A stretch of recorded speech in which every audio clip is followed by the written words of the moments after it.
Selamat pagi, bapak-bapak, ibu-ibu, saudara-saudari dimanapun berada. Shalom, berkah dalam. Berjumpa kembali dengan Sugeng Pramono dari Solo dalam renungan Matius 5 ayat 1 sampai 12. Sabda berbahagia. Matius 5 sampai 7 dikenal sebagai khotbah di bukit, merupakan bagian pertama dari blok pengajaran Tuhan Yesus. Sesuatu yang penting dan sakral dalam bahasa kitab suci selalu berada di tempat yang tinggi, di atas gunung atau di sebuah bukit dekat dengan Allah.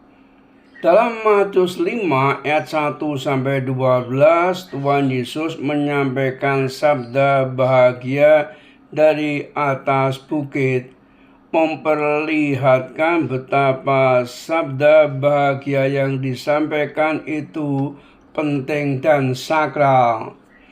Ada dua hal pokok yang hendak disampaikan dari rumusan sabda bahagia Yesus ini, yakni tentang waktu saat ini atau sekarang dan waktu yang akan datang. Tentang waktu sekarang, Yesus mengatakan berbahagialah pada apa yang terjadi, apa yang dialami, dan apa yang dilakukan saat ini. Karena pada masa mendatang atau sesudahnya, kita akan memperoleh buah-buah kebaikan dan penebusan dari perbuatan dan kesetiaan kita saat ini. Kuncinya adalah kita melakukan dengan bahagia setiap perbuatan dan juga bahagia dengan setiap peristiwa yang dialami saat ini.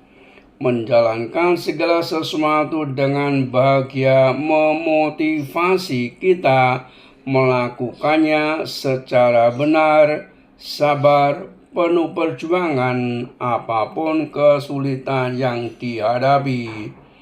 Dalam ucapan bahagia ini, ayat 3 sampai 10 diawali dengan frasa kerajaan surga, yang berarti bahwa kebahagiaan adalah akibat dari kehidupan yang memenuhi karakteristik surgawi.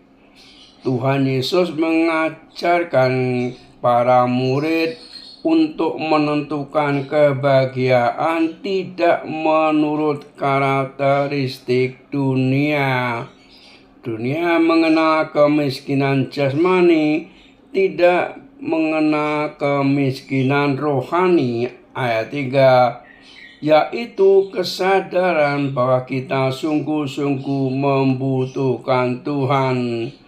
Dunia mengenal duka cita karena peristiwa menyedihkan, tetapi tidak tahu kedukaan yang merupakan sikap diperlukan untuk berbalik dari dosa dan bergantung kepada Tuhan. Ayat 4, keduanya lah respon yang tepat terhadap Allah dan rencananya memberikan penghiburan bagi mereka yang sungguh membutuhkan.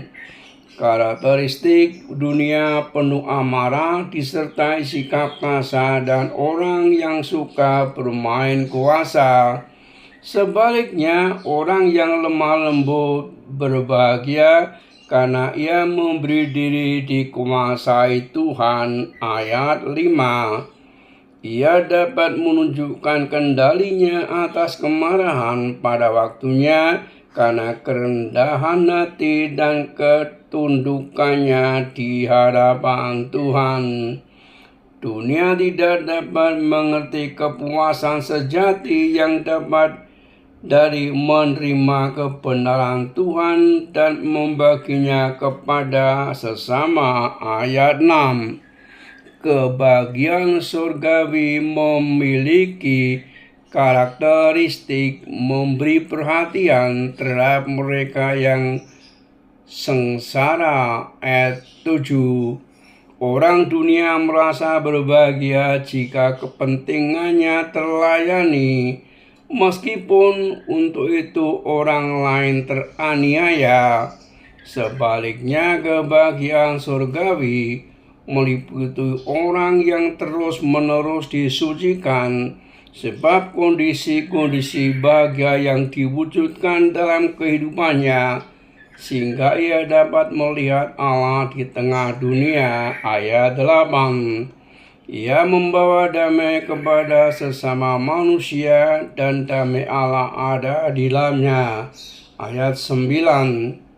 Juga dapat saat ia harus menerima aniaya oleh karena imannya. Ayat 10. Sabda bahagia itu kita jadikan tuntunan dan kita hidupi, karena dengan cara itulah kita disebut bahagia oleh Tuhan. Bukan hanya tatkala nanti di surga seperti para kudus, tetapi sudah pada hari ini saat ketika kita menghayatinya. Kebahagiaan sejati adalah anugerah juga karakter surgawi. Saat kita memberi diri dibentuk oleh Kristus sehingga karakternya terwujud dalam kehidupan kita, saat itulah kita mengalami kebahagiaan sejati. Salam dan doa, Tuhan memberkati. Amin.